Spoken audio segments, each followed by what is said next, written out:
आप सभी भाई बहनों को जय मसीह की। आज हम आपको अब्राहम की कहानी के बारे में बताएंगे। बहुत समय पहले, लगभग 4000 साल पहले, मेसोपोटामिया की एक समुद्र नगरी ऊर में एक व्यक्ति रहता था जिसका नाम अब्राहम था। ये शहर बहुत ही विकसित था और लोग कई देवी देवताओं की पूजा करते थे, जिनमें चंद्रमा देवता सिन प्रमुख थे। अब्राहम एक धनी परिवार से थे। उनके पिता का नाम तेराह था और उनकी पत्नी का नाम सारई था। उनका जीवन बहुत आरामदेह था, लेकिन उनके दिल में एक खालीपन था। वह अपने आसपास के लोगों की तरह कई देवताओं को नहीं पूजते थे। उनका मन किसी एक अदृश्य, सर्वशक्तिमान और सच्चे ईश्वर की तलाश में था।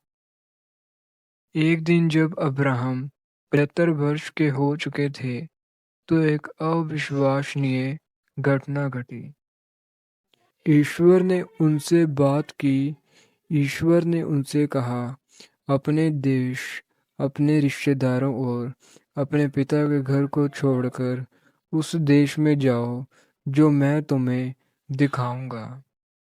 मैं तुम्हें एक महान राष्ट्र बनाऊंगा, तुम्हें आशीष दूंगा और तुम्हारा नाम महान होगा। मैं उन्हें आशीष दूंगा जो तुम्हें आशीष देंगे, और उन्हें श्राप दूंगा जो तुम्हें श्राप देंगे। के सभी राष्ट्र तुम्हारे माध्यम से आशीष पाएंगे। अब्राहम के लिए ये एक बहुत बड़ा आदेश था। उन्हें एक अनजान यात्रा पर निकलना पड़ा, बिना ये जाने कि उन्हें कहाँ जाना है। ये सिर्फ एक भौगोलिक यात्रा नहीं थी, बल्कि एक विश्वास की यात्रा थी। अब्राहम ने ईश्वर की आज्ञा को स्वीकार किया और बिना किसी हिचकिचाहट के अपनी यात्रा शुरू की। वह अपनी पत्नी सारई, अपने भतीजे लूत और अपनी सभी संपत्ति के साथ निकल पड़े। उन्होंने एक लंबी यात्रा की। पहले हारान और फिर वहां से निकलकर वे कनान नामक भूमि में पहुंचे। जब वे वहां पहुंचे, ईश्वर ने उन्हें फिर दर्शन दिए और कहा, ये वही भूमि है जो मैं तुम्हारे वंशजों को दूंगा। अब्राहम ने वहां ईश्वर की आराधना करने के लिए एक वेदी बनाई। कनान में कुछ समय रहने के बाद वहां एक भयानक अकाल पड़ा। भोजन की तलाश में अब्राहम और उनका परिवार मिस्र जाने के लिए मजबूर हो गए। मिस्र एक शक्तिशाली और समृद्ध साम्राज्य था। अब्राहम को डर था कि मिस्र के लोग साराई की सुंदरता को देखकर उन्हें मार डालेंगे, ताकि वह साराई को अपनी बना सके। उन्होंने साराई से कहा कि वह खुद को उनकी बहन बताए। ये अब्राहम के विश्वास की एक मानवीय कमजोरी थी। जब वह मिस्र पहुंचे, तो जैसा कि उन्होंने सोचा था, साराई की सुंदरता ने फिरौन के अधिकारियों को प्रभावित किया। उन्होंने उसे फिरौन के महल में ले गए और बदले में अब्राहम को बहुत धन, भेड़ बकरियां और दास दासियां दी। लेकिन ईश्वर ने इस धोखे को पसंद नहीं किया। उन्होंने फिरौन और उसके घर पर बड़ी विपत्तियां भेजी। फिरौन ने जब इस कारण जाना, तो वह बहुत क्रोधित हुआ। उसने अब्राहम को बुलाया और कहा, तुमने मेरे साथ ये क्या किया? तुमने क्यों नहीं बताया कि वह तुम्हारी पत्नी है? फिरौन ने अब्राहम को अपनी पत्नी और सारी संपत्ति के साथ मिस्र से बाहर निकाल दिया। अब्राहम और लूत दोनों ही बहुत धनी हो गए थे।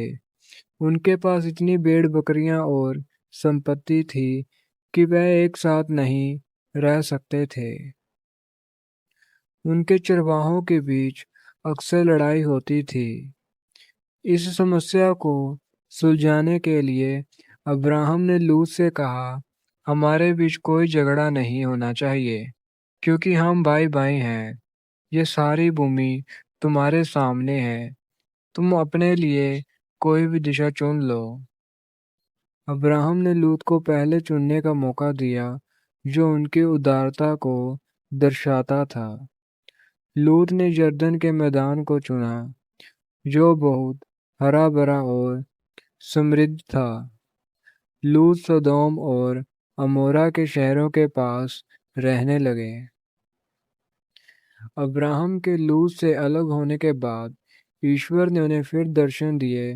उन्होंने कहा, जहां तक तुम्हारी नजर जाती है, यह सारी भूमि मैं तुम्हें और तुम्हारे वंशजों को हमेशा के लिए दूंगा। मैं तुम्हारे वंश को पृथ्वी की धूल के समान कर दूंगा, कि अगर कोई पृथ्वी की धूल को गिन सके तो वह तुम्हारे वंश को भी गिन पाएगा।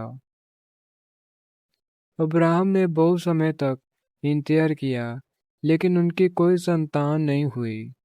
वे दुखी थे।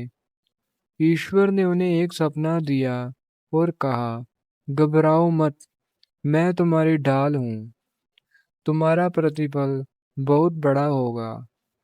अब्राहम ने पूछा, हे प्रभु, आप मुझे क्या देंगे, क्योंकि मेरा कोई बच्चा नहीं है। ईश्वर ने उन्हें बाहर ले जाकर कहा, आकाश के तारों को दिखाया और कहा, तुम्हारे वंशज इतने ही होंगे। इसके बाद ईश्वर ने अब्राहम के साथ प्रतिज्ञा की। उन्होंने एक वेदी पर जानवरों की बलि चढ़ाने का आदेश दिया। जब अब्राहम सो रहे थे तो उन्हें एक भयंकर अंधकार दिखाई दिया। फिर एक जलती हुई मशाल गुजरी, जो ईश्वर की उपस्थिति का प्रतीक थी।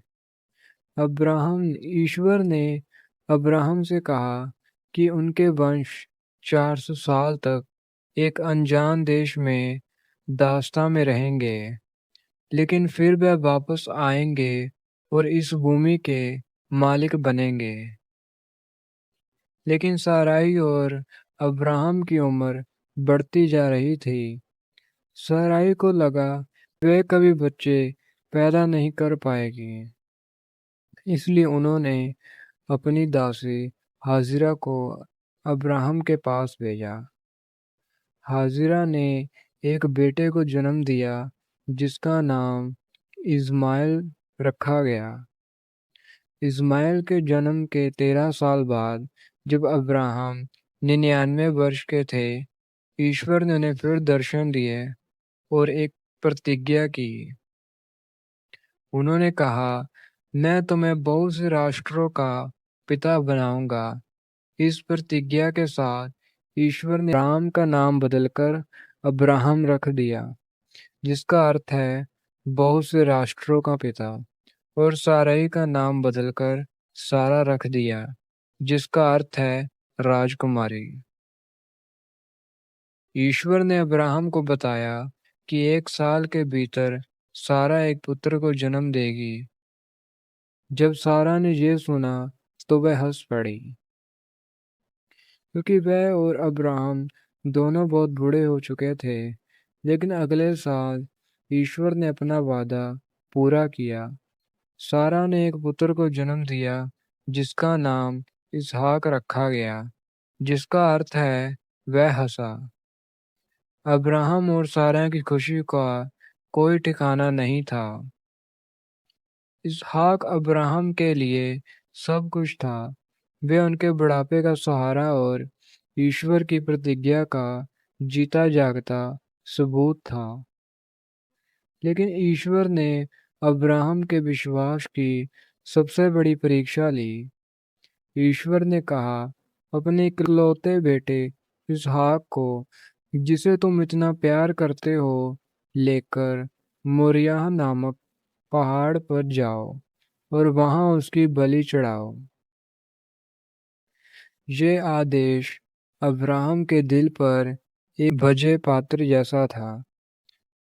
उन्हें अपने इकलौते बेटे को कुर्बान करना था, जिसके माध्यम से ईश्वर ने महान राष्ट्र बनाने का वादा किया था। लेकिन अब्राहम का विश्वास अटूट था। उन्होंने सुबह जल्दी उठकर इसहाक और दो नौकरों के साथ यात्रा शुरू की। 3 दिनों की यात्रा के बाद वे पहाड़ पर पहुंचे। अब्राहम ने अकेले इसहाक के साथ पहाड़ पर चढ़ना शुरू किया। इसहाक ने पूछा, पिताजी, आग और लकड़ी तो है, लेकिन बलि के लिए मेमना कहाँ है? अब्राहम ने कहा, मेरे बेटे, ईश्वर खुद बलि के लिए मेमने का इंतजाम करेगा। जब वह वेदी के पास पहुंचे, अब्राहम ने इसहाक को लकड़ी पर रखा और अपनी छुरी निकाली। वह अपने बेटे की बलि चढ़ाने ही वाले थे, तभी एक देवदूत ने स्वर्ग से उन्हें पुकारा, अब्राहम, अपना हाथ मत उठाओ। अब मुझे पता चला कि तुम ईश्वर से कितना डरते हो, क्योंकि तुमने अपने इकलौते बेटे को भी मेरे लिए नहीं छोड़ा।